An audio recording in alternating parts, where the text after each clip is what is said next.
selected number. Shedeur Sanders slides from number 3 in Kuiper's last mock draft to number 9, going to the New Orleans Saints. It's not how you go, it's where you go. In terms of Shedeur, I think for the Saints. Shedeur Sanders slides from number 3 in Kuiper's last mock draft to number 9, going to the New Orleans. Number 9? I thought he was top 2. What the fuck? Cam Ward 1. Damn. This nigga dropped from 2 to 9? How the fuck? He was just at 2, bruh. Orleans Saints. It's not how you go, it's where you go. In terms of Shedeur, I think for the Saints it would be an ideal fit. 4 months ago, Shedeur Sanders was considered to be a lock to be selected number 1 overall in the 2025 NFL Draft. 2 months after that, he was considered to be a lock to go top 3 overall. Now Shedeur Sanders' draft stock is plummeting, and his recent workout. But why though? Why is it plummeting though? I don't understand that. I mean, it's probably because some people don't need quarterbacks or something, but I think everybody in damn near in the top 10 need a quarterback. Has been more controversial than ever. This one tweet explains it all. Lots of double taps and hitches from Shedeur Sanders today. NFL defenders close windows quickly. This was a concerning workout. Now bear in mind, this isn't the first time in NFL history where scouts nitpicked at a prospect. It's practically their job at this point to find any conceivable flaw in an NFL prospect and try to bring it to light. And in some instances, it could be significant, such as Kenny Pickett's hand size. And in other instances, it could psych out a team so Kenny Pickett's hand size. What? So much that they make a mistake at selecting the top player available, such as when the Carolina Panthers selected Bryce Young over CJ Stroud. And although Bryce Young seems to be on the up and up, there's no question about it that CJ Stroud's Wonderlic score definitely played a role in the fact that the Panthers selected Bryce Young over him, and it ended up being irrelevant at the end of the day. But that hasn't stopped Shedeur Sanders' draft stock from plummeting, and this is all as a result of him just patting the football during his workout. You're telling me they're dropping this nigga stock because he's ball patting? What? Are you serious? Are you fucking kidding me? Nigga, don't everybody ball pat? Don't everybody do that?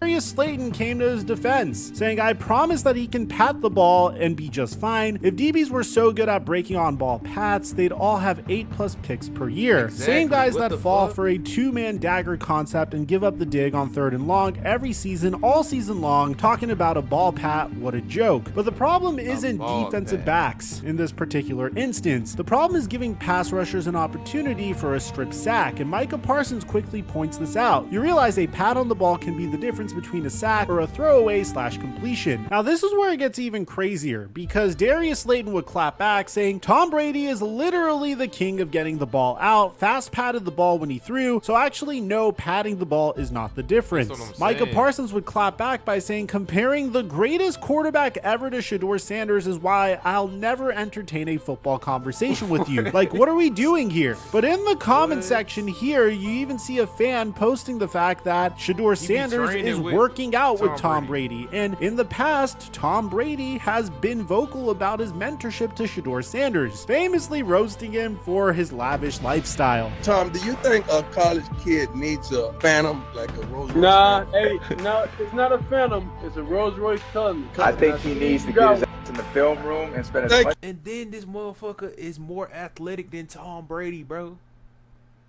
And he be doing the ball pat. And he be training with Tom Brady.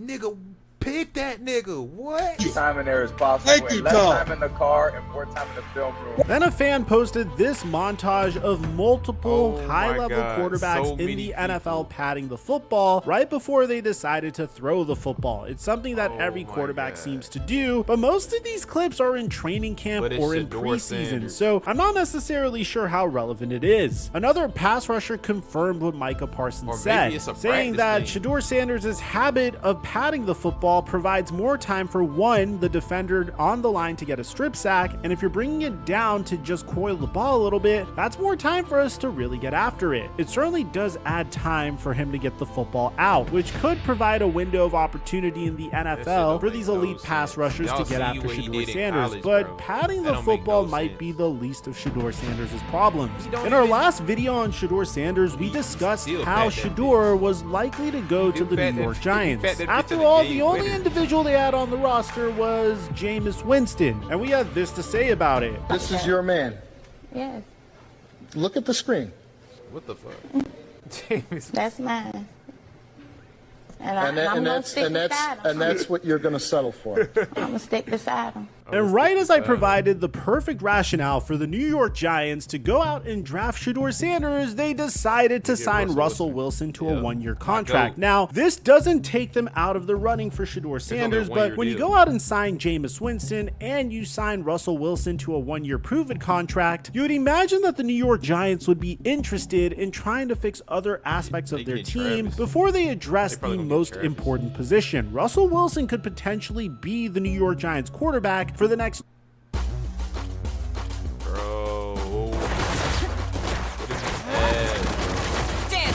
2 to 3 years. And considering how much QB turnover this team has had recently, it wouldn't shock me if they wanted to stay with Russell Wilson for 2 to 3 years, especially when you consider that quarterback is no longer the biggest position of need for the New York Giants, and it doesn't make a lot of sense for Shedeur Sanders to be just sitting behind Russell Wilson and Jameis Winston when they have other pressing needs on the roster, especially when there's potential of drafting a once-in-a-generation type player on their roster that fills a position of need. Look, pre-Russell Wilson signing, I would say Shedeur Sanders was a shoo-in to be selected number 3 overall by the Giants. But post Russell Wilson signing, I feel like this is something that the Giants could kick down even further, because if Russell Wilson outplays the contract that he's on, then the New York Giants do have an avenue to potentially become a wild card team in the NFL this year, which is very significant considering the division that they're in. All they need to do to ensure that this happens is to have a good draft. So far, the Giants had an incredible free agency, signing a 36-year-old Russell Wilson to a one-year $21 million